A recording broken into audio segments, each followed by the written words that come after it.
Good morning, class 7. This is the revision clip of chapter 24, functions of state government. In this chapter you have to read these points. इसमें main रूप से 3 ही point आप लोगों ने पढ़ा, बस उसका बाकी सब पॉइंट्स दिया हुआ था।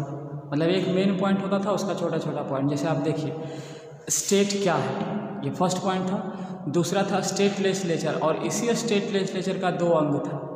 कौन कौन? एक विधानसभा और दूसरा विधान परिषद। तो इन सबको अलग अलग पढ़ा गया उसमें। फिर इन विधानसभा और विधान परिषद के बीच का जो रिलेशन है वो, और साथ ही साथ उन दोनों का पावर और ड्यूटीज़, ये एक हिस्सा था स्टेट का। दूसरा हिस्सा यहाँ पे था स्टेट एक्सिक्यूटिव का, जिसमें गवर्नर और सीएम के बारे में हम लोगों ने पढ़ा। और तीसरा था स्टेट एडमिनिस्ट्रेशन में एक अलग डिपार्टमेंट सेक्रेटेरिएट का। और लास्ट था ये स्टेट गवर्नमेंट काम कैसे करता है। तो इन सारे पॉइंट्स को हम लोग 1 बाय 1 बुक्स में देखते हैं। तो सबसे पहला पॉइंट आता है स्टेट क्या है। तो स्टेट का हम बताए थे कि state is a self government political entity, खुद से शासन किया जाने वाला एक पॉलिटिकल ऑर्गेनाइजेशन। फिर स्टेट के बाद नेशन, और साथ ही साथ नेशन स्टेट का भी जिक्र हुआ, और साथ ही साथ स्टेट्स का आप यहाँ देख सकते हैं। फिर उसके बाद जब स्टेट लेजिस्लेचर में हम आते हैं तो हम देखते हैं कि ये स्टेट लेजिस्लेचर जो होता है 2 तरह का, बिकामेरल और यूनिकामेरल। बिकामेरल मतलब ऐसा राज्य जहाँ पे 2 हाउस हो, अपर हाउस और लोअर हाउस, यानी विधानसभा और विधान परिषद। और यूनिकामेरल मतलब जहाँ सिर्फ एक लेजिस्लेचर हो। तो यहाँ पे हम देख रहे हैं कि कौन कौन सा राज्य था। अब उसके बाद सीधा इसका अंग पे चलते हैं। स्टेट लेजिस्लेचर का 2 अंग है। पहला है विधानसभा और द लेजिस्लेटिव असेंबली। तो विधानसभा का हम देखे थे कि इसका टेन्योर क्या होता है, इसका टेन्योर होता है 5 ईयर्स का, और ये बिल्कुल लोकसभा की तरह होता है जो सेंटर पर होता है। तो यहाँ पे देख रहे हैं विधानसभा जो है इसका संख्या हो सकती है 60 to 500, बट जो छोटा राज्य है वहाँ पे 30 to 41 है। राज्य का नाम आप पढ़ सकते हैं यहाँ पे।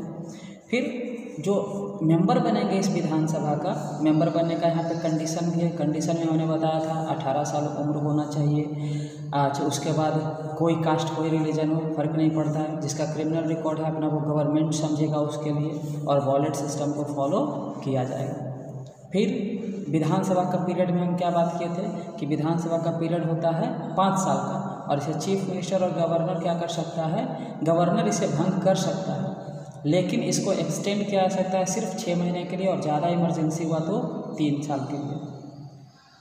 उसके बाद ये जो विधानसभा होता है इसमें प्रिसाइडिंग ऑफिसर यानी संचालन करने वाले ऑफिसर कौन कौन होते हैं, एक होता है स्पीकर और दूसरा होता है डिप्यूटी स्पीकर। तो इन दोनों का पावर बहुत ज़्यादा होता है। पावर भी देखिए यहाँ पे 2 पावर आपको दिख रहा है। पहला ये मीटिंग को लीड करता है, दूसरा बहुत सारे परमिशंस को ये पास करता है, तीसरा यहाँ पर मतलब 8 फंक्शन है। आप सारे फंक्शंस को पढ़ेंगे तो समझ में आ जाएगा। जैसे डिसिप्लिन को मेंटेन करना, मीटिंग को भंग करना, मीटिंग को मेंबर्स को बोलने का इजाज़त देना, सब इसी का काम है। फिर स्टेट लेजिस्लेचर का दूसरा हिस्सा विधान परिषद और लेजिस्लेटिव काउंसिल आता है। सेम उसी की तरह यहाँ भी होगा।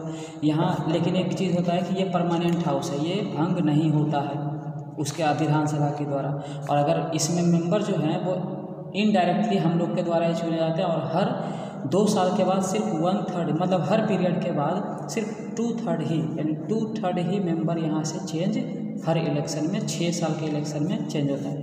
उसका इलेक्शन पीरियड 5 साल, इसका इलेक्शन पीरियड 6 ईयर। इसका एलिजिबिलिटी क्या है मेंबर बनने का, यहाँ एलिजिबिलिटी देखिए यहाँ पे दिया हुआ है। पहला क्या है, 30 साल का उम्र होना चाहिए और इंडियन होना चाहिए।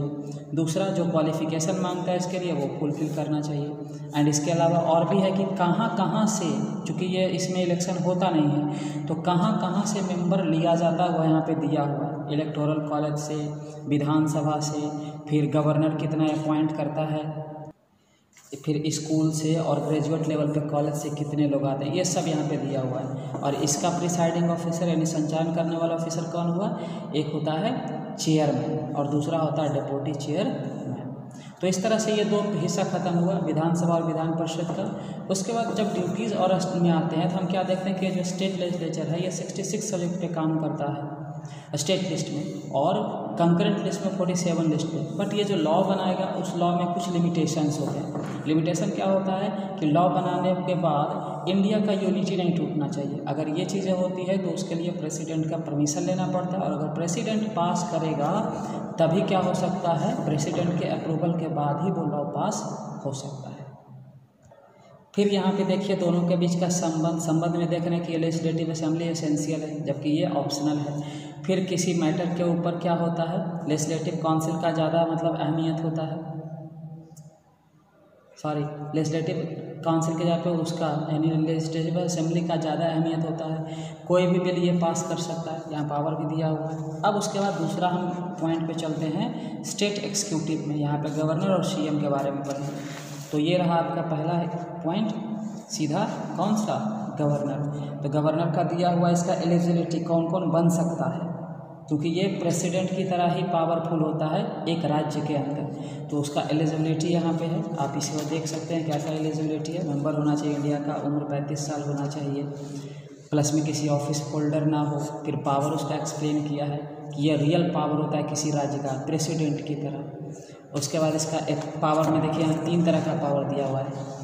एक्सिक्यूटिव पावर में हम देख रहे हैं कि वो क्या क्या कर सकता है। तो ये गवर्नर का एक्सिक्यूटिव पावर और लेजिस्लेटिव पावर सब अलग अलग दिया हुआ है, जो हम सब सारे पावर्स को हमने सेपरेटली अलग अलग वीडियो क्लिप में एक्सप्लेन किया है। यहाँ पे वही दिया हुआ है पावर है उसका। फिर जुडिशियल पावर है, न्यायिक पावर में देख रहे हैं किसी का मृत्यु दंड तक इसको माफ़ करने का अधिकार होता है, या उम्र कैद को माफ़ करने का अधिकार होता है। और जब हम सीएम में जाते हैं, यानी जब सीएम के बारे में देखते हैं तो सीएम का क्या देखते हैं, जो एमएलए हम लोग चुनते हैं उन्हीं में से कोई एक मेंबर सीएम बनता है, बट किसके आधार से, गवर्नर के आधार पर। और गवर्नर से ही क्या करता है, गवर्नर बाकी मिनिस्टर को अपॉइंट करता है, लेकिन सीएम के रिकमेंडेशन के आधार पर। तो ये जो सीएम होता है, ये सीएम दिया हुआ है कैसे ये बनता है, और वो जो मिनिस्टर बनाता है वो मिनिस्टर भी 3 पार्ट में बटा हुआ होता है। यहाँ पे देख रहे हैं मिनिस्टर 3 पार्ट में, कैबिनेट, मिनिस्टर ऑफ स्टेट और डिप्टी मिनिस्टर। फिर सबका अलग अलग पावर। फिर सीएम का इतना सारा पावर है जिसमें मिनिस्ट्री बनाना, समझौता करना, मिनिस्टर्स को हटाना, ये सारी चीज़ें इसी में आती है।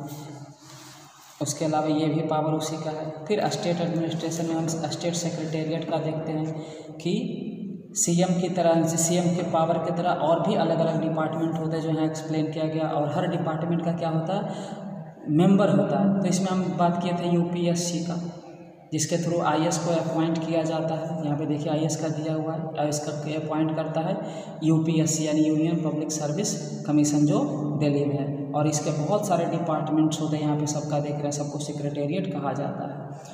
और जो ऑफिशियल्स होते हैं उन्हें ब्यूरोक्रेट्स कहा जाता है। तो इस तरह से ये चैप्टर का लास्ट टॉपिक जो गवर्नमेंट काम कैसे करता है, उसमें हम बताए थे, वो डिस्कशन करता है, मीडिया का कॉन्फ्रेंस बुलाता है, और उस कॉन्फ्रेंस में वो सारी जानकारी देती है, और फिर वो मीडिया क्या करती है, हम लोगों के पास इन्फॉर्मेशन को शेयर कर देती है।